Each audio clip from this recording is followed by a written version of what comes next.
Hola, sean bienvenidos a un nuevo video donde hablaremos sobre el libro Historia de la Crítica Literaria, en el capítulo 4, La crítica literaria del siglo XX, principales métodos. Los estudios formalistas se inician antes de la Revolución Rusa de 1917. Surge en el seno del Círculo Lingüístico de Moscú y en la OPOHAS. Hay que señalar que el movimiento formalista estaba ligado en sus inicios a la vanguardia artística. De hecho, Víctor Shklovsky puede ser considerado el aladid del formalismo a la vez que el principal teórico del futurismo. Los formalistas eran jóvenes estudiantes universitarios y sus escritos empezaron siendo bastante radicales, pero luego evolucionaron siguiendo una línea cada vez menos radical y más comprensiva. El formalismo experimentó una supervivencia cada vez más difícil hasta que fue obligado al silencio o a forzados arrepentimientos. Los formalistas tuvieron problemas porque postulaban un interés exclusivamente artístico en un momento en que las circunstancias historiopolíticas de Rusia exigían compromiso intelectual con el Partido Comunista. Los formalistas habían dejado en el ámbito de la teoría literaria importantes semillas que luego habrían de fructificar, sobre todo gracias a Roma Jacobson, que llevó las ideas esenciales del formalismo a los lingüistas y críticos literarios checoslovacos y nació así el Círculo Lingüístico de Praga.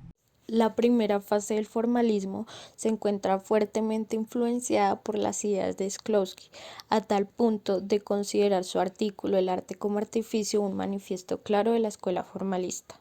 En el título hallamos la palabra arte y no literatura, dado que inicialmente los formalistas se planteaban crear una teoría general del arte. Por otro lado, la palabra artificio, que pretende concebir el arte como una construcción de procedimientos artísticos. Dado que la mayoría de sus ideas y reflexiones surgían en contraposición a los simbolistas, Shklovsky pretende evidenciar que los objetos estéticos adquieren su carácter a partir de la percepción que se tiene de ellos. Es allí donde toma fuerza uno de los conceptos más importantes del formalismo y es la desautomatización, que implica la recuperación de lo que la rutina ha vaciado de sentido y la ruptura entre significado y significante. Es decir, que este lenguaje vaya mucho más allá.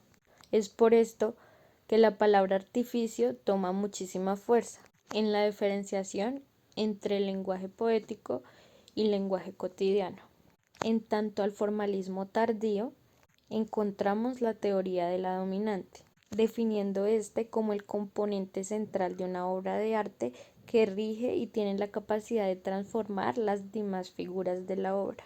En el formalismo ruso se desarrollan las ideas que supondrían la base de la narratología del siglo XX. Con el precedente aristotélico, los formalistas proponen un modelo de análisis orientado hacia la forma del relato. Su objetivo es aislar los procedimientos técnicos utilizados por el escritor para conseguir que un conjunto de elementos acaben teniendo una estructura narrativa. Shklovsky afirma que las obras literarias cuentan con procedimientos específicos de composición, que son el resultado de elementos de elaboración que nada tienen que ver con el nivel temático. Los orígenes de la distinción fábula-trama se encuentran en la poética de Aristóteles. La fábula es considerada el alma de la tragedia, englobando así dos ideas distintas, la mímesis de la acción y la composición de los hechos en el discurso. Es decir, por una parte estaría la imitación de los acontecimientos que conforman la historia y por otra la configuración artística de esos mismos acontecimientos. La piedad y el temor son los sentimientos básicos que la mímesis tiene que suscitar en los espectadores de una tragedia. Los formalistas conciben la obra literaria como el resultado de la puesta en funcionamiento de varios factores constructivos. Según Tomaszewski, la fábula se refiere a la suma de acontecimientos narrados en la obra, mientras que la trama hace alusión a la elaboración artística de esos acontecimientos. Fábula equivaldría así al material temático y trama remitiría al proceso de elaboración artístico, a la construcción de una forma literaria.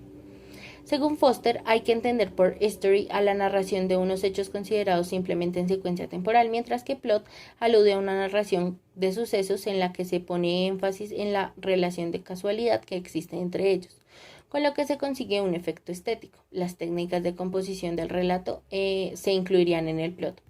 Goethe marcó una evidente continuidad con la actitud racional y analítica del pensamiento ilustrado, facilitando así el futuro desarrollo de las poéticas formalistas. La escuela morfológica alemana anticipa la concepción formalista de la fábula como material bruto y de la trama como construcción artística.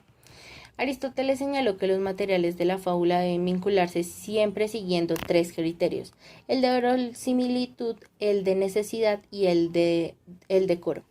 Esta idea lleva a los formalistas a hablar de los motivos y de la motivación. Englobaría los tres criterios a los que aludía Aristóteles. Según Tomaszewski, no basta elegir un tema interesante, hay que mantener el interés estimulando la atención del lector. El interés atrae, pero la atención retiene. Según él, la obra literaria está dotada de unidad cuando ha sido construida a partir de un único tema. Tema es un concepto acumulativo, implica la acumulación de motivos, y los motivos son aquellas partes que no son descomponibles. Combinados constituyen el armazón temático de la obra. La fábula es el resultado de considerar los motivos en sucesión cronológica y manteniendo una lógica de causa-efecto, mientras que la trama es el conjunto de esos mismos motivos, pero dispuestos respetando el orden que siguen en la obra.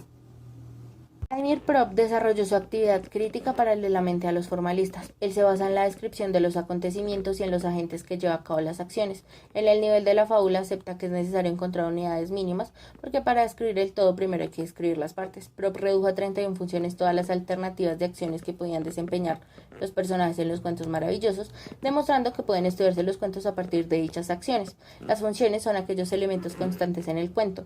Propp las identifica como las acciones que son relevantes para el desarrollo de la trama. Ya para concluir, el formalismo ruso recibió muchas críticas. Para Trotsky, por ejemplo, el formalismo era un movimiento superficial y reaccionario, cuyas investigaciones solo podrían ser útiles si se les reconocía con su carácter parcial, fragmentario y preparatorio, mientras que para Bakhtin, él cuestionaba los procedimientos del método floral o morfológico, denunciando su insuficiencia. Para él, los formalistas eran un extremismo indeseable que representaba la moda del cientificismo y de la erudición superficial. Abordar las obras analizando únicamente aspectos formales era para Bakhtin un enfoque erróneo.